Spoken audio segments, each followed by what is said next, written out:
So the question is, does antisemitism stop in times of crisis like we have now with the coronavirus? Unfortunately, history tells us quite the opposite. So whenever there's a time that's uncertain, people don't have answers for complex issues, there must be someone to blame and say, okay, this can't be coincidental. There must be someone in the behind the scenes pulling the strings, and that's exactly the time when conspiracy theories are flourishing and spreading. So we now can see that many on the internet believe that the Jews are behind the coronavirus. So in these forums or people are talking about this, we can see cartoons, pictures, for example, in Arabic networks. We can see the Israeli flag and the Magen David is replaced by coronavirus, or for example, we also know on Twitter there were cartoons showing an Israeli plane pouring the virus on people on Earth. Also, politicians and journalists in Turkey have publicly stated that the coronavirus is a disease spread by Zionists who want to reduce the world population.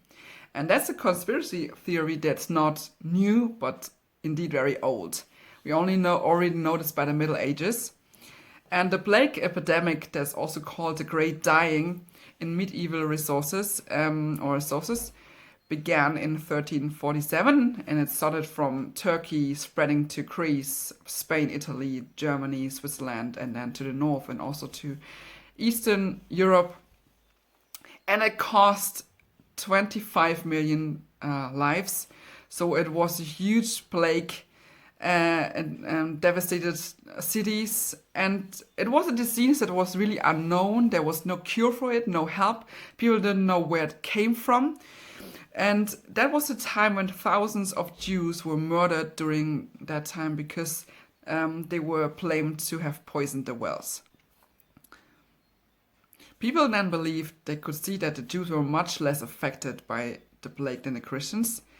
And it seems like the Jews were on guard in knowing where next the plague would hit. And the easiest solution was to blame the Jews that they have poisoned the wells. And by using torture, this was possible to provide evidence. So because many of the Jews were doctors, in their houses you could find poisons because they had medicine at home. And so, for example, we know from one Jew in Freiburg in the south of Germany that he said, oh yes, or he confessed during torture that he brought this poison from Jerusalem and it was harmless for Jews but deadly to Christians. And with the accusation of Jews poisoning the wells, there was found a convicting argument, and that spread as quickly as the plague itself. And people believed that it was a world conspiracy, that the Jews were trying to destroy the Christian religion, to destroy Europe. And of course, the consequences for the Jews were devastating. And it was mainly the common people that stormed the Jewish quarters of their cities, and only very few city councils opposed them. We have not so many sources that speak that people opposed those attackers. Most of the time, they were part of it, and there were only few exceptions. For example, we know in Regensburg that the mayor and the city council, in a total of 250 people, joined together to form an armed force to protect the Jews of the city, and that's how they prevented a massacre. But most of the time, it was more like in Strasbourg, that the city council decided to burn the Jews. So in Strasbourg, it was on Valentine's Day, the 14th of February, 1349, and they burned all the Jews that refused to be baptized. It was a Shabbat, and the Jews were gathered on a wooden frame on the cemetery, and people took their clothes, they searched them for their valuables, they took the money from them, and they burned them on this wooden frame. The synagogue was turned into a hospital, and there was built a chapel for the Saint Valentine. Another main motive was greed. Both Christian and Jewish sources tell that the Jews were killed because of their possessions. because people wanted to take their money, their houses for themselves. And although people back then saw in natural disasters, wars, famines, swarms of locusts, or epidemics, a righteous judgment in which God wanted to call his people for repentance. But how the Christians answered was anything but repentance. It was quite the opposite. For more than 1 year, the most horrible crimes took place. It was slaughter, brutal torture, theft, robbery, tearing down and burning synagogues, destroying cemeteries, taking kids from the children and forced them to be baptized. So we can really say that the Black Death of 1348 and 49 was by far the worst persecution of Jews in the Middle Ages. And also afterwards, many cities issued a ban. So Jews were not allowed to reside inside the city walls. We know that in Strasbourg, for example, it was 100 years. And in Switzerland and Basel, for 200 years, Jews were not allowed to live in the city walls.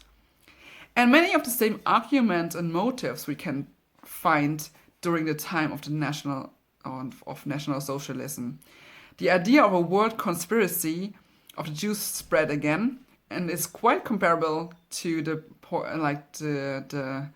they were told that they were poisoning the wells.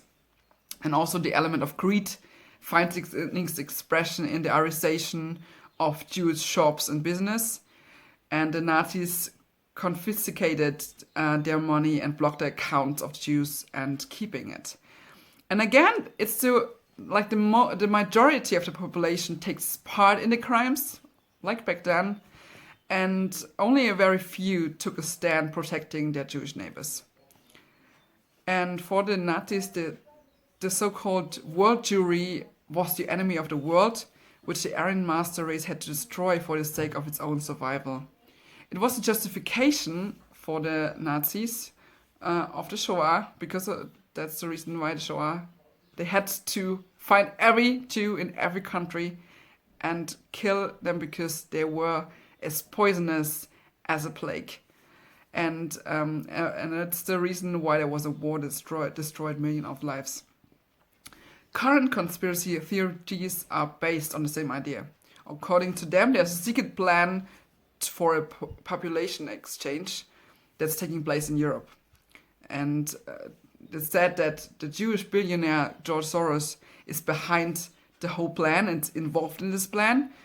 And for example, the Hungarian President Orbán believes that, and he says that Soros has financial interests, but also other motives to destroy a Christian Europe. And also the Turkish President Erdogan speaks of the famous Jew Soros, who commissions people and uses his money to divide and destroy nations. The assassin of Halle believed in exactly that conspiracy theory and saw himself obliged to act. The Jews in the synagogue for him were a logical target. And what we can see from that is that out of fear and suspicion do come words that turn into concrete crimes. It doesn't stay with the words, it becomes action. And that was the case back then in the plague in the Middle Ages. And unfortunately, we can see the same today. At the same time, we can see in history that everyone always has a choice. In 1348 and 9, there were 250 people in Regensburg that prevented a massacre because they stood up. The same is true for all the righteous among the nations, that they had a choice, you can speak up. So whoever stands up and raises his voice can make a difference, even today.